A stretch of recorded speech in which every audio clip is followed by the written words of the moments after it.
अगर आप एक S25 अल्ट्रा प्लान कर रहे हैं, क्योंकि यार देखो S24 अल्ट्रा इस साल इतना धूम मचाया था एंड बेस्ट सेल थी, तो क्या S25 अल्ट्रा की क्या एक्सपेक्टेशन है नेक्स्ट ईयर 2026 में, वो मैं आज वीडियो में डिस्कस करने वाला हूं। तो सबसे पहले S25 अल्ट्रा डेफिनेटली एक काफ़ी अच्छा फ़ोन है। S24 अल्ट्रा से कंपेयर करोगे तो इसमें एक आपको बेहतर चिपसेट देखने को मिलता है। ओवरऑल हर चीज़ में ये फ़ोन उससे इंक्रीमेंटली बेटर है कंपेयर टू ओनली एक चीज़ जो उसकी वो बेकार है वो है इसके अंदर ब्लूटूथ नहीं निकला है और इससे आप ब्लूटूथ की तरह फ़ोटोज़ नहीं खींच सकते, which is definitely a bummer. But mostly ये लोग ये यूज़ नहीं करते हैं एंड मेरे पास भी कितने सालों से 10-12 साल से नोट सीरीज़ का फ़ोन है, मैंने भी इसको ऐसे कोई मेजर यूज़ नहीं किया। वंस इन अ साल में 2 बार यूज़ 3 बार कर लेता था, तो मुझे दुख है कि मैं वो नहीं कर पाऊँगा। बट अपेरेंटली इतनी बड़ी बात नहीं थी एंड इसके अलावा कॉर्नर थोड़े राउंड हो चुके हैं जो लोगों को इतने पसंद नहीं आए हैं। बट अपेरेंटली अगर आप ओवरऑल अगर आप फ़ोन को होल्ड करते हो तो जो कम्फर्ट है वो डेफिनेटली इंप्रूव हो चुका है। फ़ोन ज़्यादा लाइटर फील होता है हैंड में, क्योंकि मैंने अभी रिसेंटली S24 अल्ट्रा से S25 अल्ट्रा में ही चेंज किया था, तो मुझे काफ़ी लाइट फील हो रहा है। इनफैक्ट स्नैपी लग रहा है फ़ोन काफ़ी ज़्यादा। कैमरा में मुझे इंप्रूवमेंट देखने को मिल रही है इन जनरल। बट हाँ, अगर आज की डेट में ख़रीदने की सोच रहे हो, मतलब अगर मेरे को ये फ़ोन मेरे पास ऑलरेडी मैंने टेस्टिंग कर रखी थी रिपब्लिक डे के मतलब बिग बिलियन के टाइम पे भी एंड प्राइम डे में भी।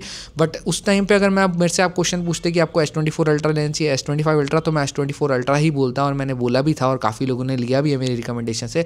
बट आज की डेट में आप दिसंबर में आ चुके हैं, S24 अल्ट्रा का प्राइस हाई हो चुका है लगभग 85-86 का एंड इसका प्राइस 1,10,000 के आसपास है, जबकि ये सेल में 94-92 तक का भी देखने को मिल रहा था, जो कि बहुत अच्छा प्राइस था। बट फिर भी क्या 70 से 92 देना वर्थ इट था? डेफिनेटली नहीं था वर्थ इट। 22,000 एक्स्ट्रा ये आपको वर्थ नहीं दे रहा है, वो ज़रूर ध्यान रखना। आज भी अगर आपको कुछ ऐसा अच्छा ऑफर मिलता है S24 अल्ट्रा पे आप सोच सकते हैं, बट मेरी अंडरस्टैंडिंग में S24 अल्ट्रा पे अच्छा ऑफर नहीं आएगा। और अब जो सेंस बनेगा ना वो S25 अल्ट्रा पे आएगा, क्योंकि इसके प्राइस ड्रॉप आने वाले हैं। तो सबसे पहला और मेजर प्राइस ड्रॉप आपको जो देखने को मिलता है वो है सासा रेले सेल के अंदर। हो सकता है रिपब्लिक डे सेल में भी आपको कुछ डिसेंट ड्रॉप मिलने के बाद वापस ही 90,000 88,000 तक मिल जाए, तो अगर आपका मन है खरीदने का तो आप ले सकते हैं। बट ये प्राइसिंग एक्सपेक्टेड है। सासा लेले में फर्स्ट ड्रॉप आएगा वो 83-84,000 का होगा।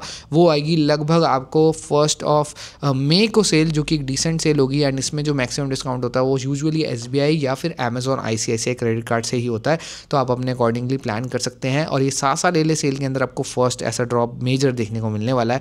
एंड उसके बाद प्राइम डे को हम बोलते हैं बेस्ट सेल, गोटेड सेल, क्योंकि वो 20-22 जुलाई को आती है। उसके अंदर ये 75,000 का मिलेगा एंड आफ्टर कार्ड डिस्काउंट 72 का, जो कि एक तगड़ा प्राइस कट होता है और जो मैं बोलता हूँ कि मैक्सिमम प्राइस कट जाता है एक साइकिल में अगर आप देखोगे, क्योंकि डेफिनेटली बिग बिलियन में और प्राइस कम होगा। बट बिग बिलियन से अगर आप जुलाई सेल से सीधा सितंबर सेल में जाए तो 3 महीने का टाइम में आप 3-4 हज़ार रुपये ही बचा पाओगे, मतलब 68,000 तक ही जा सकता है। बट अगर आप नोटिस करो सासा लेले सिर्फ मई 1 को होती है और उसके बाद जुलाई में सिर्फ 2 ही महीने, ऑलमोस्ट 2-2.5 महीने के अंदर इसका प्राइस कट हो जाता है, जो कि ऑलमोस्ट 10 से 12 हज़ार का है। एंड और अभी के प्राइस आप देखो तो 1,10,000 का है, तो सीधा 40,000 का ड्रॉप।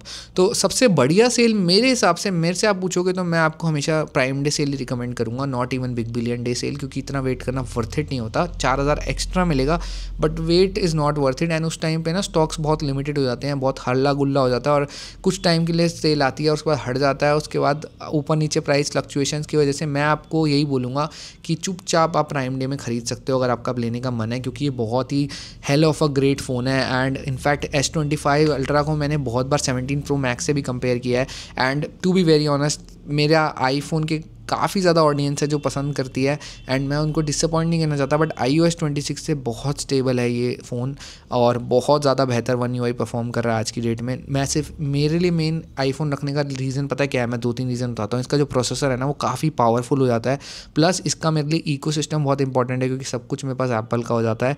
एंड इसका कैमरा डेफिनेटली जो वीडियो रिकॉर्डिंग वाला पार्ट है, जो कि अब मेरे लिए वैसे डिपेंडेंसी उतनी रही नहीं है क्योंकि मैं DJI का Pocket 3 यूज़ करता हूँ, तो मेरे लिए मेजरली एक एडिटिंग सॉफ्टवेयर की तरह, एडिटिंग टूल की तरह है जिसमें मैं एडिट्स वगैरह कर सकता हूँ, स्टोर कर सकता हूँ।